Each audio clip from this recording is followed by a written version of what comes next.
Hello, church family. It is Pastor Matt and Ken again, and we're happy to spend a little bit of time with you today talking about what's going on at the church. Before we talk about some of those things, I just wanted to share a picture of you of what Sunday mornings look like here at the sanctuary. And what you'll notice here right away is you see Pastor Matt there in the background at the pulpit. And also what you can see is there's a whole bunch of empty pews. What isn't so obvious, and what I just want to remind us of, is what you don't see in this picture. There's a team of faithful servants that are here to make sure that we can attend church together virtually. So thank you to those that are involved in the tech team and resources and support in that area. One of the things that we prayed about as an elder board as this all started, because it's new to everybody, was we prayed for Pastor Matt and the worship team that God would allow them in their heart to actually see us, those that they're shepherding and ministering to, and we're worshiping together. Well, as Matt shared a couple of weeks ago, he came in on a Sunday morning, and this is what he saw. You see in the background there at the back of the pews, pictures of many of us in the church body. And it was an opportunity for someone to be faithful and thoughtful, and the prayer was answered. As far as that from a practical sense. And I also just want to say thank you to Pastor Matt. I know it's a very different way to do ministry and to teach us and shepherd us, and he's doing it well and faithfully. I also say thank you to Matt and the worship team in the work that they're doing. The final picture I just want to share with you is a picture of our small group. This is the small group that Pam and I attend, and this is our meeting last Thursday. And though it is not the same as meeting in person, we're still connecting, and we're sharing and investing in one another's lives as we walk through life together and build and encourage each other and build our faith in the Lord. And it's also an opportunity for us to remind you that there are small groups that you can join if you're not currently in one. We started a new one. We can start another one. We have others that have been interested in joining, and we plug them into existing small groups. If you want to join a small group and you're not in one, you are not committing to anything long-term. You may decide that you want to continue, but for now, particularly during this time of separation, I'd encourage you to get involved in those ministries. Now for a bit of a business update. Our fiscal year is from May through April 30th, so we're approaching the end of our fiscal year. We have our annual business meeting in May. It's currently set for May 31st. We don't know what it's going to look like. Currently, there's the stay-at-home guidance that's in place. There will be changes to that guidance when that's lifted. We certainly anticipate that social distancing will remain, and there'll be guidance on group gathering. So we don't know if our business meeting will be held here in person or something that will be in a virtual format with absentee ballots. So that is something that we continue to work through. During this time, we also start to look at our budget, our ministry budget for this next fiscal year. Our church has been incredibly blessed by the Lord, and our church body has been very faithful in supporting the ministry here. How have we been blessed, and what does that look like? Well, we have reserves, as we know, and we'll talk about at our annual business meeting.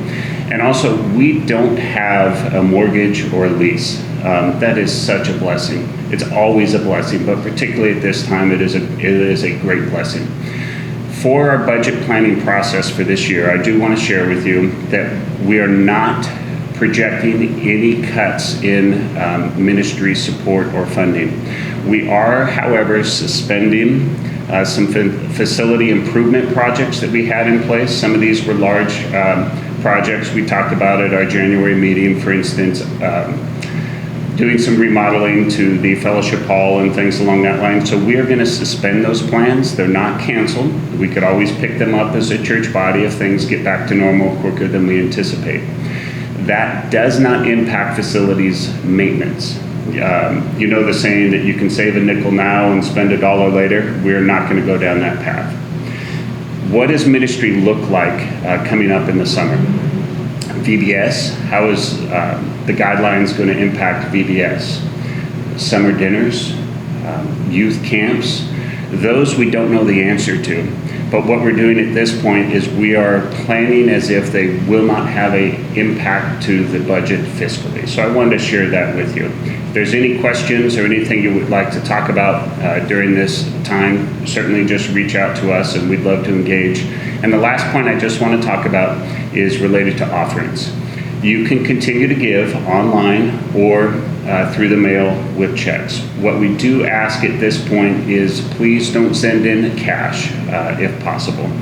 And the other thing I just wanted to share with you is, like many other things, we've changed the process of how we administer the handling of offering. What that may cause is you could see a slight delay in the checks and the timing on when it hits your bank account. So I just wanted to communicate that to you. Thank you. A couple other things before we let you go here, and we are glad to see you in whatever format you might be seeing this. And the first of those to communicate to you, again, the body has been very generous. And at this point, we not only have financial and physical resources available to help the benevolence offering, but we also have people available to help. So if there is a need right now, we have the means to meet those needs. We are hearing quite frequently that people are okay, and praise God for that. What we want to communicate to you is that if you are getting tight, please don't wait to the point where things have become dire, where you find yourself already digging the hole. Let us know as far out as you can so that we can be really proactive in meeting those needs, because someday when this all does return to normal, we are going to have to dig out from whatever holes we create, and that includes finances. And we want to make sure that you are not straining yourself to the point where you don't need to be. Whether you think your need is a real need compared to other needs or not, we'd ask you to let us know at this point.